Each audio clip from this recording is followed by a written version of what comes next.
Hello, friends. Good evening. What country just became one of Ukraine's deadliest long-range weapons without sending a single tank or jet? Hint: beavers, brutal winters, and jackets so warm they made Russian winter gear look like wet cardboard. Yeah, Canada.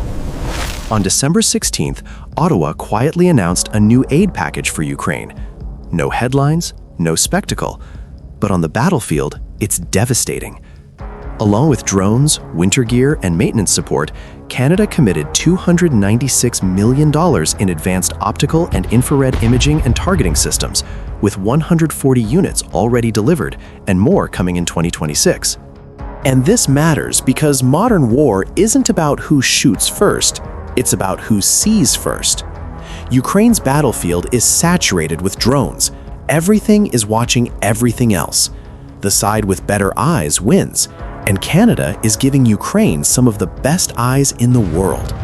These are Westcam MX Series EO/IR targeting systems built in Ontario. Not just cameras, long-range, stabilized sensors that see through darkness, smoke, and camouflage, feeding targets directly to drones and artillery. Once you're spotted, you're not escaping.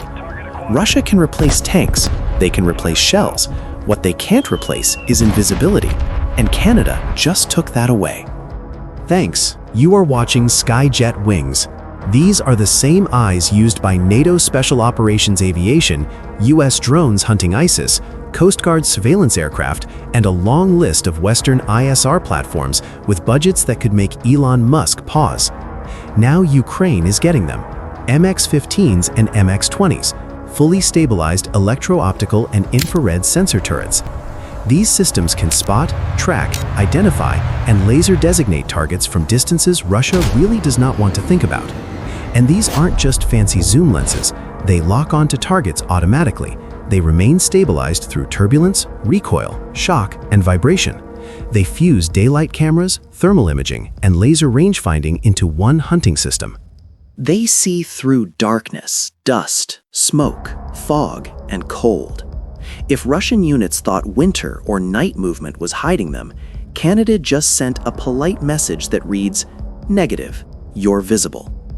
Ukraine's battlefield is a mess of overlapping threats: drones hunting drones, artillery counter-battery fire, electronic warfare bubbles, smoke screens, and thermal clutter everywhere. Westcam pods are built for exactly this environment. They detect Russian movement far beyond Russia's own sensor range. A column trying to redeploy at night gets spotted before it knows it's being watched. They guide artillery with near-surgical precision. With laser designation and precision tracking, Ukrainian guns don't have to walk rounds onto target.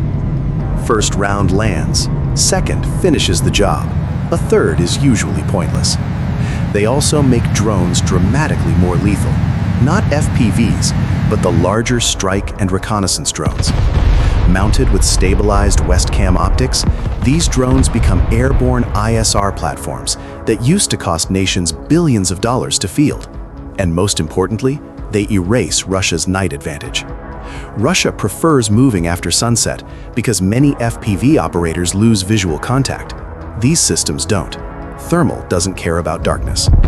Canada effectively told Ukraine, own the night. And somehow, that message came stamped with a maple leaf. Finland and Sweden joined NATO because Russia turned the Baltic Sea into a Cold War theme park. When the UK donates weapons, it's doctrinal. London sees Ukraine as the forward line of Europe's defense.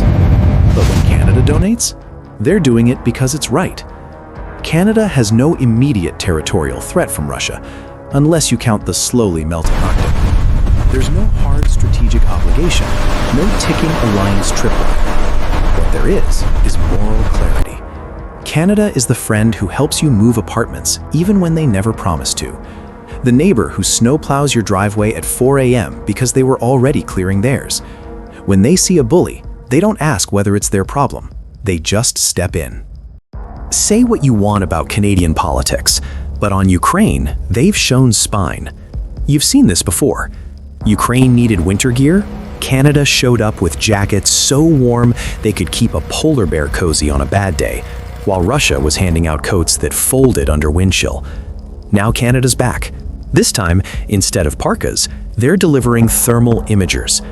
Somewhere in Kiev, there's probably a soldier saying, "Thank God for the cameras. But if you've got any of those jackets left, we'll still take them."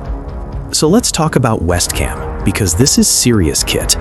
The MX-15 and MX-20 aren't gadgets, they're full-spectrum ISR turrets.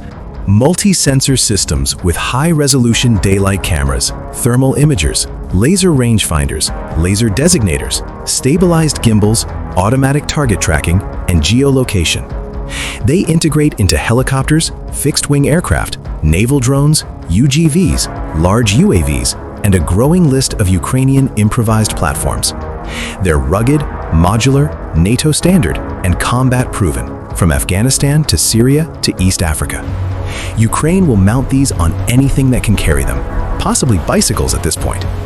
And with 140 units already delivered and more on the way, this isn't symbolism, this is operational capacity. Canada didn't just show support, they changed what Ukraine can see. And in this war, that changes everything. This isn't a handful of sensors, this is a fleet. So what does that change tactically?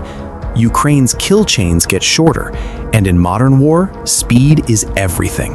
The faster you find a target, the faster you destroy it. Canada just compressed Ukraine's kill chain across the entire front. Artillery becomes deadlier. Better spotting means fewer wasted shells. In a war where 155mm rounds are more precious than Wi-Fi at a family reunion, that matters. Drones become smarter hunters.